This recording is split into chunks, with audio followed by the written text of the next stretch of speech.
freezers off the grid. Ah, can you have a freezer off the grid? Oh, there's so much controversy and information swirling around over freezers off the grid. So we're going to talk about it because I just got done doing a video, and yes, I talked about pantry versus the freezer when it comes to short-term and long-term storage. Really important when it comes to food preservation, not to put all your eggs in one basket. That was kind of the point of maybe leaning a little bit more towards the pantry and not becoming dependent on the freezer. But the point is, you can still have a freezer off grid. Absolutely, 100%. And I'm going to show you right now how the proof is in the pudding. The proof is in the pudding. Because on our homestead, right now, today, we are running 2 freezers and a refrigerator. It's amazing.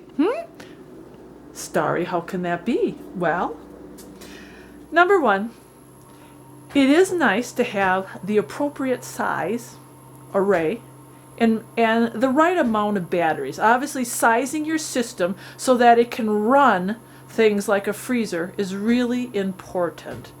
So when we moved off the grid here, we tried to figure out what we would be using in appliances. And then we figured cloudy days, and if worst case scenario, using the backup generator, because the bottom line is you're going to need a generator. I don't care how conservative you are, you'll probably need a generator off the grid. Now, as you can see, so doable to run 2 freezers and a refrigerator on a 2 kilowatt array with 16 6-volt batteries.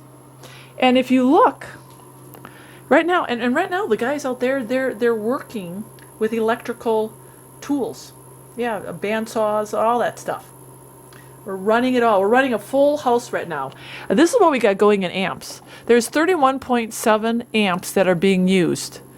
The battery is 94% full. And this isn't 100% calibrated, but I'm just giving you some numbers. And we got 28 volts going right now. That's a lot. That's a lot. But we look at our charge controllers, and we got, today's a full sun day. So I believe these are the top panels. We have got about 596, 600 watts coming in. And this one has about 600 watts coming in. So we're juiced up. Yeah, we're juiced up. Now, I'm not going to go into using the charge controller and all this other stuff. I'm just saying that right now, the charge controller is in bulk. We're using a lot of juice. And we're at 94% with our batteries. Sweet, sweet.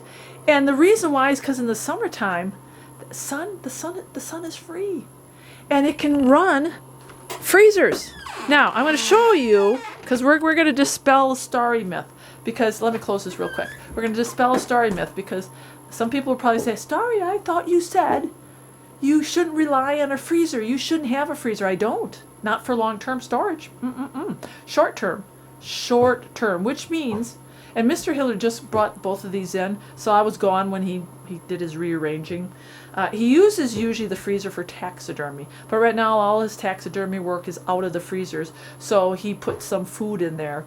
And what I did have left over is I had a big bargain on butter, so right now it's in the freezer waiting to be canned. He also has, look at that, he found a block of cheese during my cheese days. He's like, there's cheese in the freezer. I'm like, really? I'm gonna have to can that. But everything that you see in here right now, it will be canned within the next couple weeks, and then we won't even need that freezer. But we have that freezer because the smaller one over here is packed, and it's all packed again with short-term stuff. I've got, cheese from before, got to can it.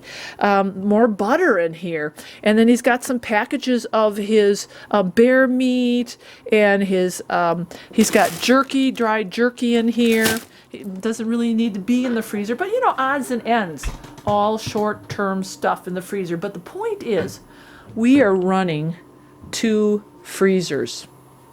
Yeah, off a 2 kilowatt array with everything else. So it is doable, 100% doable to live off the grid and, my gosh, have 2 freezers and a refrigerator and run the power tools.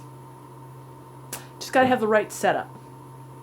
So there will be a video to come about sizing your system. Watch it. But you know what? Proof is in the pudding. We're living the life. We're doing it right. This is not hard, friends.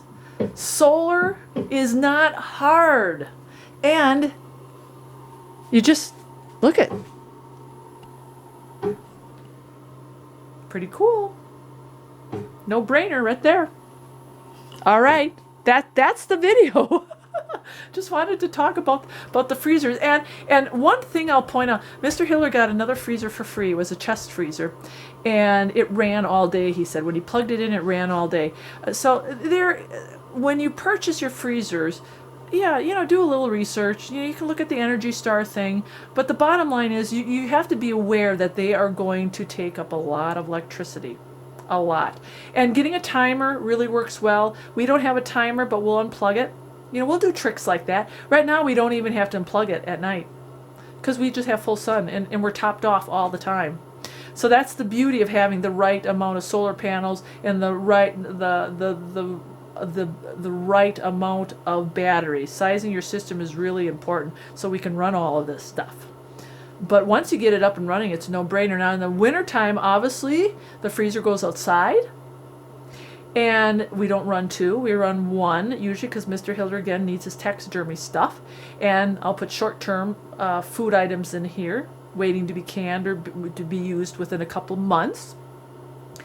And, you know, as long as we got a sun, as long as the sun peeks through once or twice, 3 times, we're lucky, we still got enough juice because we got everything properly sized. Now, when we first moved out here, we were learning our system. We had to run the generator a little bit more. We had to live and learn. We had to live what we could run and what we couldn't run. Also, that first year was a learning experience. We had to learn what we could run and not run. And we ended up using the generator a little more. Plus, we had a lot of cloudy days. That was really surprising. It was a really cloudy winter. You need to be prepared for that. So we unplugged the freezer. We unplugged the refrigerator. Put the refrigerator outside. It is a pain in the butt doing refrigeration outside. I'll tell you right now, that is not the funnest part of off-grid living. But when summer comes, you're in the ballpark all the way into fall. But it all is dependent on how much clouds you have, how much sun you have, where you live, because that's dependent on how much sun and clouds you have. And having a good backup, having that generator too. You gotta have a generator. But that's kind of a little bit solar in a nutshell, and the whole freezer thing. And the refrigerator thing. All right, I hope you enjoyed it. Hope you got a little bit of information out of it. And I just really want to teach you friends who are new to off-grid life and thinking about going solar. It's not rocket science. You don't have to have a PhD. There's a right way and a wrong way to do it, but it's doable. It's doable. And do it right the first time. Do it right the first time. Because you can cost yourself not just in money, but time. All right, do your research. God bless.